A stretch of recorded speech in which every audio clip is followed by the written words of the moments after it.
Assalamualaikum warahmatullahi wabarakatuh. Alhamdulillah, pada hari ini saya akan membentangkan tugasan 2 dari tajuk GPP 1092, yang mana bertajuk Landscape Pendidikan yang Berkembang, Implikasi Aspirasi dan Hal Tuju Pendidikan Terhadap Guru Berjiwa Pendidik. Okey, salam sejahtera. Hari ini kita akan bincangkan peranan guru berjiwa pendidik dalam landscape pendidikan yang berubah.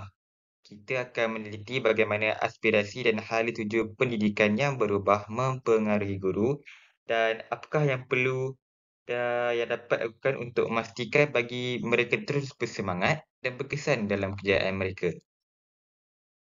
Baiklah, kita pergi pada yang pertama iaitu fasa yang bergerak trend utama dalam aspirasi pendidikan. Okey, poin yang pertama ialah fokus, di mana seorang guru itu perlu memahami peralihan utama dalam aspirasi dan prioriti pendidikan. Maksudnya guru itu perlulah cakna dengan peralihan semasa serta memberikan keutamaan dalam pendidikan agar mereka tidak uh, terlupa atau tertinggallah. Yang kedua ialah data point, di mana penekanan yang semakin kuat terhadap pendidikan STEM dan integrasi teknologi. Poin ini dia menerangkan bahawasanya pada zaman sekarang guru itu haruslah kuat dalam bidang STEM. Hal ini kerana pada masa kini negara kita kekurangan guru-guru serta anak murid yang menguasai dalam bidang STEM. Oleh itu, kita sebagai guru haruslah menguasai bidang ini supaya negara kita dapat memajukan serta meluaskan lagi bidang STEM ni. Sebagai contoh, kebangkitan pembelajaran peribadi dan model pendidikan berasaskan kompetensi. Maksudnya, kita perlulah membangunkan satu pelajaran yang mempunyai asas kompetensi di mana murid-murid boleh bersaing yang mana dapat meningkatkan semangat belajar. Contoh kedua ialah tumpuan yang semakin meningkat pada pembelajaran sosio-emosi SEL dan pembangunan holistik pelajar. Baiklah, seterusnya kita pergi kepada impak pada motivasi iaitu cabaran yang dihadapi oleh guru yang bersemangat. Okey, kita nampak di sini ada 3 cabaran yang dihadapi oleh guru. Cabaran pertama ialah beban birokrasi dan tekanan ujian standard yang menghalang kreativiti. Okey, seperti yang kita tahu, guru pada zaman sekarang mempunyai banyak beban birokrasi serta tekanan ujian standard. Hal ini kerana standard ujian pada zaman sekarang semakin meningkat kerana murid juga semakin kreatif. Maka dengan itu, kita sebagai guru harus lebih kreatif daripada murid-murid tersebut. Seterusnya cabaran kedua ialah kesukaran untuk menyesuaikan diri dengan perubahan teknologi yang pesat dan pedagogi digital. Baiklah, seperti kita tahu zaman sekarang ni semakin maju, semakin banyak teknologi-teknologi seperti AI, ChatGPT dan sebagainya, yang mana se sedikit sebanyak menyukarkan guru-guru untuk memahami serta beradaptasi dengan teknologi sekarang. Oleh itu, guru-guru ini pada zaman sekarang haruslah lebih cakna serta belajar lebih banyak tentang teknologi agar mereka tidak tertinggal dan haruslah lebih baik menguasai teknologi ini daripada anak-anak murid mereka. Baiklah, cabaran yang ketiga ialah konflik antara nilai tradisional dan falsafah pendidikan progresif di mana guru-guru zaman sekarang mempunyai banyak uh, masalah nilai tradisional di mana mereka kurang common sense dan selain itu juga mereka juga kurang akan falsafah pendidikan progresif di mana mereka kurang memahami apakah itu erti pendidikan serta apakah yang mereka perlukan bagi meningkatkan pendidikan ini ke arah yang lebih baik. Baiklah, seterusnya ialah menyalakan semula api, strategi untuk menjaga semangat. Okey, uh, selain cabaran, kita juga memerlukan strategi bagi menambah baik semula pendidikan kita. Baiklah, strategi pertama ialah pembangunan profesional dan pembelajaran sepanjang hayat yang fokus pada pedagogi inovatif dan SEL. Baiklah, ini di mana kita sebagai guru haruslah membangunkan sifat profesional dan juga pembelajaran sepanjang hayat yang di mana ianya fokus terhadap pedagogi inovatif di mana suatu pedagogi itu haruslah mempunyai kelainan eh, serta lain daripada yang lain. Hal ini dapat menarik minat pelajar supaya mereka dapat belajar dengan lebih baiklah. Baiklah, strategi kedua ialah membina komuniti pembelajaran profesional PSC yang kuat untuk sokongan dan kolaborasi. Okey, guru juga dia perlu membina atau membangkitkan suatu komuniti yang mana pakar dalam suatu pelajaran eee terlebih-lebih dalam mata pelajaran tertentulah. Hal ini supaya mereka dapat sokongan yang kuat serta mereka juga boleh mendapat kolaborasi atau pertolongan daripada komuniti-komuniti yang lainlah. Strategi yang ketiga ialah membina autonomi guru dan pendekatan yang seimbang terhadap penilaian. Baik, ini di mana guru itu haruslah mempunyai pendekatan yang seimbang terhadap penilaian dan tidak bersikap eee, tidak adil lah. Mereka juga perlulah berfikir secara meluaskan horizon pemikiran mereka agar tidak berlaku berat sebelahlah di situ. Baiklah, seterusnya ialah membingkai semula aspirasi, menyelaraskan nilai peribadi dengan matlamat pendidikan. Okey, ini di mana guru itu haruslah mengenal pasti nilai peribadi teras sebagai pendidik dan menyesuaikan amalan pengajaran dengan sewajarnya.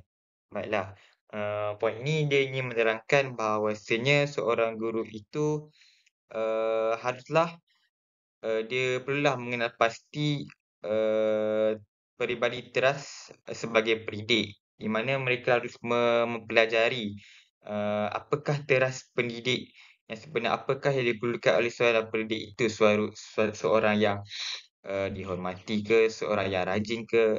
Mereka perlu menguasai peribadi teras itu.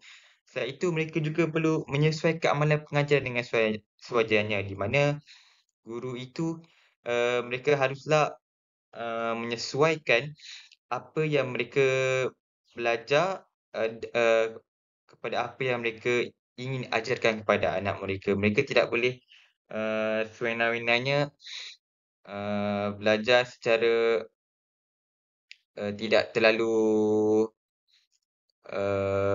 mereka haruslah belajar dengan lebih baiklah supaya apa yang mereka ajarkan itu agar menjadi lebih efektif. Yang seterusnya ialah menjadi peserta aktif dalam pembangunan kurikulum dan perbincangan dasar pendidikan. Ini di mana guru itu harus aktif dalam pembangunan kurikulum di mana mereka harus memasuki segala perkara yang berkaitan dengan kurikulum dan juga menjadi sukarela dalam pelbagai aktiviti yang di luar bilik darjah. Hal ini supaya mereka dapat meningkatkan bukan sahaja ilmu pengetahuan mereka, justru mereka juga dapat membantu menunjuk ajar kepada anak-anak murid mereka bahawasanya di luar bilik darjah ada juga perkara yang boleh dilakukan serta kebaikan yang boleh dilakukan untuk menjadikan dunia ini lebih baik. Dan selain itu perbincangan dasar pendidikan di mana guru perlulah membincangkan dasar pendidikan ini. Baiklah, poin yang ketiga ialah membela kaedah pengajaran inovatif dan berkongsi amalan terbaik dengan rakan sekerja. Poin ini ingin menerangkan bahawasanya guru itu perlulah memberikan sesuatu pengajaran yang di luar kelainan, yang lebih inovatif, yang tidak biasa digunakan oleh guru-guru lain. Okey, dengan menggunakan kaedah pengajaran yang inovatif, justru kita dapat meluaskan lagi kaedah-kaedah pembelajaran yang mana lebih dapat memudahkan, bukan sahaja guru malah murid-murid dalam mempelajari apa yang mereka, perlu belajar. Dan mereka juga boleh berkongsi amalan terbaik ini dengan rakan sekerja mereka, kerana seperti yang kita tahu rakan sekerja merupakan, pengaruh yang paling baik, untuk kita meluaskan lagi serta belajar, apa yang baik daripada mereka. Seterusnya ialah peranan kepimpinan, menyokong dan memberdayakan guru yang bersemangat. Okey, sokongan yang pertama, di mana kita perlu menyediakan sumber dan peluang untuk pertumbuhan profesional dan inovasi.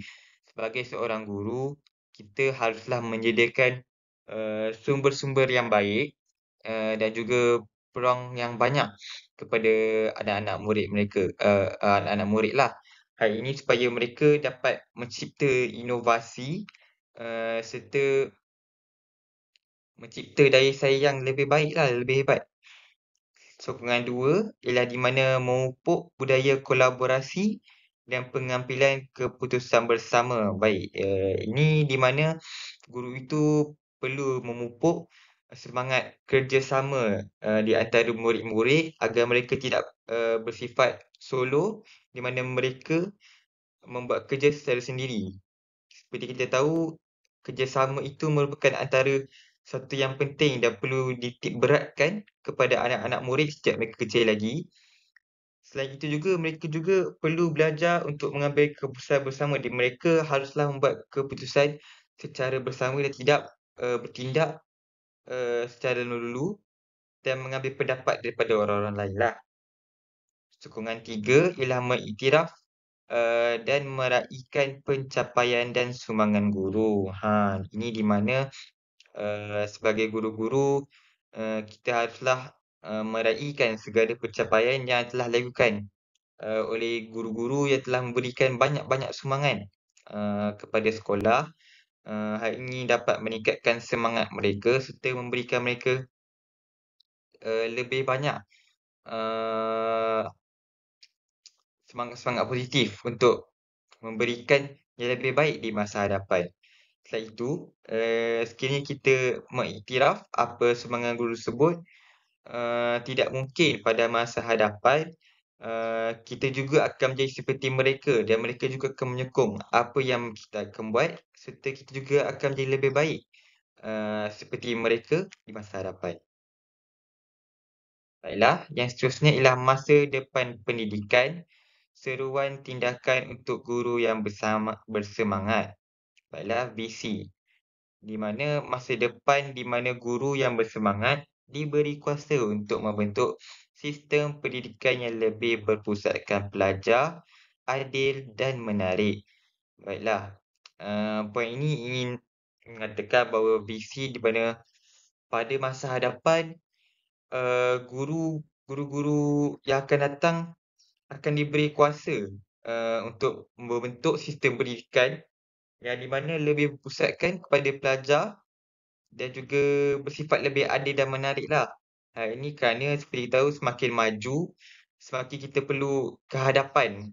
Eee, oleh itu, eee, sifat-sifat seperti adil dan menarik ini kita haruslah terapkan, serta tingkatkan.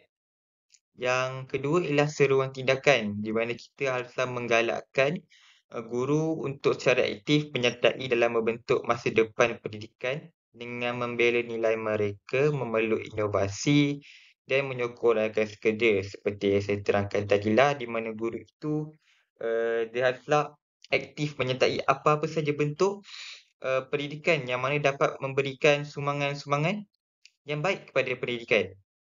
Hal ini supaya dengan aktif menyertai, bidang-bidang ini dapat, meningkatkan nilai-nilai yang positif, serta dapat meningkatkan serta memberikan inovasi. selain itu juga ianya dapat menyokong rakan sekerja, agar mereka menjadi lebih baik daripada sekarang. Baiklah, kesimpulan, menyelenggara api semangat dalam dunia yang berubah. Baiklah, semoga perkongsian ini dapat memberi, inspirasilah kepada kita semua untuk terus menyokong guru-guru berjiwa pendidik. Marilah kita berdialog dan bekerjasama untuk mewujudkan sistem pendidikan yang lebih memuaskan dan berkesan. Sekian daripada saya. Terima kasih.